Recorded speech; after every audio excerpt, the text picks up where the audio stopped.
एका शेतकऱ्याने शोधला अवघ्या 35 दिवसात मालामाल होण्याचा सिक्रेट फॉर्म्युला. होय, तुम्ही कदाचित ही टीव्हीवर बातमी बघितली असेल. एका सामान्य शेतकऱ्याने असा काही अजब प्रयोग केला ज्याने केवळ 35 दिवसातून शेतीतून इतका पैसा कमावला की खुद्द कृषी मंत्री देखील थक्क झाले.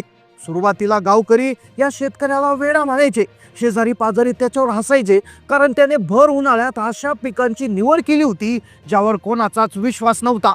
लोक दररोज त्याला म्हणायचे याचे सगळे कष्ट आणि पैसा पाण्यात जाणार. पण जेव्हा त्याचं पीक बाजारात पोहोचलं तेव्हा मात्र चित्रच पलटलं. बाजारातल्या व्यापाऱ्यांनी अक्षरशः त्या शेतकऱ्याच्या गळ्यात माळा घालून त्याचं जंगी स्वागत केलं. संपूर्ण राज्यात ज्याची चर्चा सुरू आहे त्या शेतकऱ्याने नेमकं असं कोणतं पीक लावलं होतं, की गुप्त फॉर्म्युला त्याचं नेमकं काय आहे की तो त्याने आजपर्यंत लपवून ठेवला होता.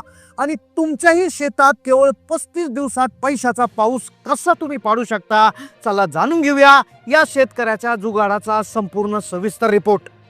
महाराष्ट्राच्या इतिहासात पहिल्यांदाच अशी घटना घडली जेव्हा एका शेतकऱ्याने मात्र 35 दिवसामध्ये त्याच्या शेतीतून इतका पैसा कमावला की कृषी मंत्री देखील थक्क झाले. एक शेतकरी जो अहिल्यानगर जिल्ह्यातील एका छोट्याशा गावात राहत होता, ज्याचं नाव विठ्ठलराव.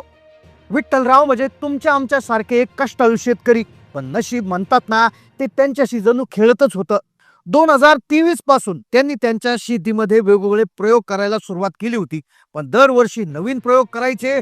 तो प्रयोग दरवर्षी त्यांना इतका खर्च आणायचा की ज्यामुळे त्यांचा कर्जाचा डोंगर दरवर्षी वाढत होता.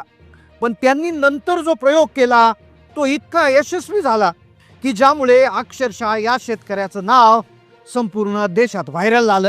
या शेतकऱ्यांनी अशी गुपित 2 पिकं लावली होती की जी महाराष्ट्रातले इतर शेतकरी लावतात पण त्याला फारसा भाव भेटत नाही, किंवा ती पिकं बऱ्याच वेळा जळून जातात किंवा खराब होतात. पण या शेतकऱ्यांनी ही पिकं तर लावलीच, पण ही लावताना असं जबरदस्त आणि विचित्र डोकं चालवलं की ज्यामुळे त्याचं ते पीक खराब झालं नाही, पण ते मार्केटमध्ये अशा वेळेस आलं की ज्यावेळेस त्याला अक्षरशः व्यापाऱ्यांनी त्याचं स्वागत केलं आणि पाहिजे तो भाव त्याला दिला आणि अक्षरशः तो शेतकरी 35 दिवसात मालामाल झाला. खरं तर या घटनेची सुरुवात 2023 मध्ये झाली होती. विठ्ठलराव तुमच्या आमच्या सारखेच कष्टाळू शेतकरी होते. 10 एकरची वडिलोपार्जित जमीन होती. खूप कष्ट करायचे, दरवर्षी नवीन नवीन पीक लावायचे, मेहनत प्रचंड करायचे, खर्च करायचे. शेतीला आपल्या काळ्या आईला ते अगदी आपल्या आईसारखं समजायचे. 2023 मध्ये त्यांनी 10 एकर कांदा लावला होता. रात्रंदिवस एक केला. पण जेव्हा कांदा काढला तेव्हा कांद्याला भाव मिळाला 2 रुपये. काढणीचाही खर्च निघाला नाही. विठ्ठलराव खचले नव्हते. त्यांनी 2024 साली पुन्हा टोमॅटो लावण्याचा निर्णय घेतला. टोमॅटोचे उत्तम बियाणं आणले, काठ्या बांबू तारे आणले, सगळं व्यवस्थित केलं होतं. प्रचंड त्यांनी संघर्ष त्यावेळेस देखील केला होता. मेहनत तर अमाप घेतली होती. पण अक्षरशः त्या वर्षी एक प्रकारचा व्हायरस आला. कडाक्याच्या उन्हाने रोगानं टोमॅटोचं पीक डोळ्यादेखत जळून गेलं होतं. अगदी बिकट परिस्थिती झाली होती. जेव्हा त्यांच्या घरात मुलीचं लग्न होतं, बँकेचं कर्ज डोक्यावर वाढलं होतं. त्यानंतर त्यांनी शेवटचा निर्णय घेतला की ऊसाची लागवड केली. पण कारखान्याने ऊसच नेला नाही, तो शेतातच वाळून गेला. आता परिस्थिती इतकी बिकट झाली होती की घरातल्या चुलीतलीच आग विझणार होती. खायला पैसे राहिले नव्हते. 10 एकर जमिनीवर इतकं कर्ज झालं होतं की ती जमीन आता बँक जप्त करून घेणार होती. सगळे मार्ग थांबले होते. पण तेव्हाच विठ्ठलरावांनी एक असा अनोखा आणि चमत्कारिक निर्णय घेतला, जो निर्णय कोणत्या शेतकऱ्याने आजपर्यंत घेतला नव्हता. हा त्यांचा निर्णय जर चुकला असता तर त्यांची सगळी जमीन तर गेली असती, पण त्यांना दुसऱ्याच्या शेतात मजुरी करावी लागली असती.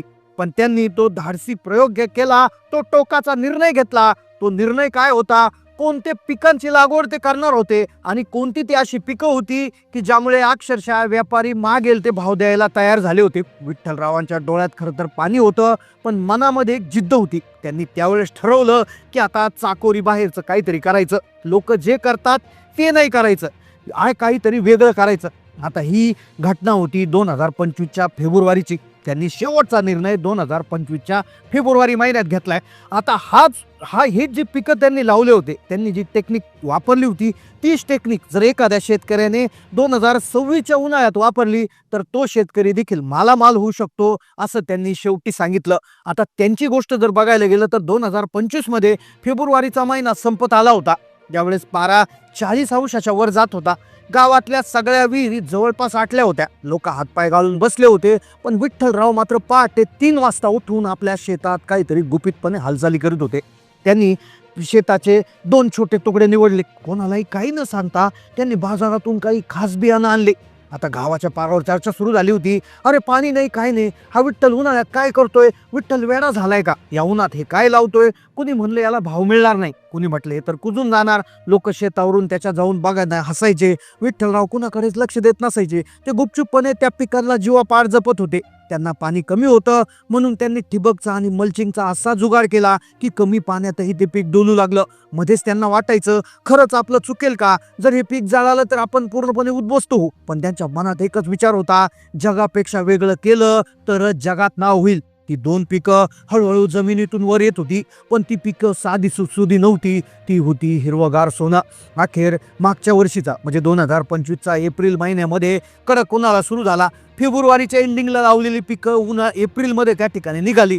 फेब्रुवारी ते एप्रिल अतिशय कमी कालावधीमध्ये ही पिकं निघत होती. उन्हाळा कडक सुरू झाला होता. बाजारात हिरव्या पालेभाज्यांचा दुष्काळ पडला होता. पालेभाज्याच नव्हत्या आणि अशाच वेळी विठ्ठलरावांची पीक निघालं. पीक त्यांनी गाडीमध्ये भरलं. पहिली गाडी घेऊन ते मार्केटमध्ये पोहोचले. मार्केटमध्ये ज्यावेळेस ते पोहोचले तेव्हा त्यांनी गाडीची ताडपत्री उघडली आणि त्यांच्या पिकाचं जे उत्पादन होतं ते ओपन झालं. तेव्हा अख्ख्या मार्केटमध्ये एक प्रकारची चर्चा सुरू झाली. व्यापाऱ्यांची प्रचंड गर्दी झाली. जो तो म्हणत होता, दादा आम्हाला द्या, आम्हाला द्या, काय भाव लागतो तो घ्या. ज्या व्यापाऱ्यांनी कधी काळी विठ्ठलरावाला ताटकळत उभं केलं होतं तेच विठ्ठलरावांच्या हाताला हात धरून त्यांना ऑफिसमध्ये नेऊन चहा पाजत होते. कारण की अख्ख्या जिल्ह्यात फक्त विठ्ठलरावांकडेच ती ताजी पिकं होती. त्या दिवशी विठ्ठलरावांच्या हातात जो चेक आला तो पाहून त्यांच्या डोळ्यात आनंदाश्रू आले. ही बातमी वारासारखी पसरली. चॅनल प्रतिनिधींनी त्यांच्या गावात गर्दी केली. उन्हाळ्यात कोटींची कमाई करणारा शेतकरी अशी हेडलाईन चालू लागली. गावातील ज्या लोकांनी त्याची टिंगल केली तेच म्हणत होते, आमचा विठ्ठल लय हुशार आहे. आता प्रश्न उरतो की मग त्यांनी नेमकं काय केलं होतं? कोणती नेमकं ती पिकं होती? विठ्ठलरावांनी त्यांच्या मुलाखतीत तो सिक्रेट फॉर्म्युला सांगितला. ते म्हणाले, उन्हाळ्यात जेव्हा सगळे मोठ्या पिकांच्या मागे लागतात त्यावेळेस मी मेथी आणि कोथिंबीर निवडली. आता मेथी कोथिंबीर म्हणल्यावर लोकांना वाटलं की हे तर जळून जाते, पण त्यांनी मेथीसाठी फुले कस्तुरी आणि कोथिंबीरीसाठी संकरित भानांचा वापर केला होता. त्यांनी सांगितल्याप्रमाणे लागवडीचा वेळ फेब्रुवारीच्या शेवटी त्यांनी लावला होता, जेणेकरून एप्रिलमध्ये माल निघाला. सावलीचं नियोजन प्रचंड भयानक त्यांनी केलं होतं. त्यांनी शेताच्या कडेला म्हणजे ज्यावेळेस मेथी आणि कोथिंबीर लावायची होती तेव्हा शेताच्या कडेला 15-20 दिवस आधीच मकाची एक लाईन लावली होती. म्हणजे जवळपास आंतरपीक पद्धतीनं त्यांनी मेथी आणि कोथिंबीरीचं पीक केलं होतं, जेणेकरून मकाची नैसर्गिक सावली तयार झाली. पाणी व्यवस्थापन फक्त पहाटे किंवा रात्री उशिरा पाणी दिलं. विठ्ठलराव म्हणतात, शेतकरी मित्रांनो, शेतात काय पिकतं त्यापेक्षा बाजारात कधी काय नसतं हे ओळखा. बाजारामध्ये काय विकतं त्याची शेती करा. आज विठ्ठलरावांचं सगळं कर्ज फेटलं आहे आणि त्यांच्या मुलीचं थाटामाटात लग्न झालंय. केवळ या 2 पिकांनीच त्यांचं आयुष्य बदललं. या पिकांविषयी तुमचे काय मत आहे नक्की कमेंट करून कळवा. चॅनलला नवीन असेल सबस्क्राईब करा. धन्यवाद.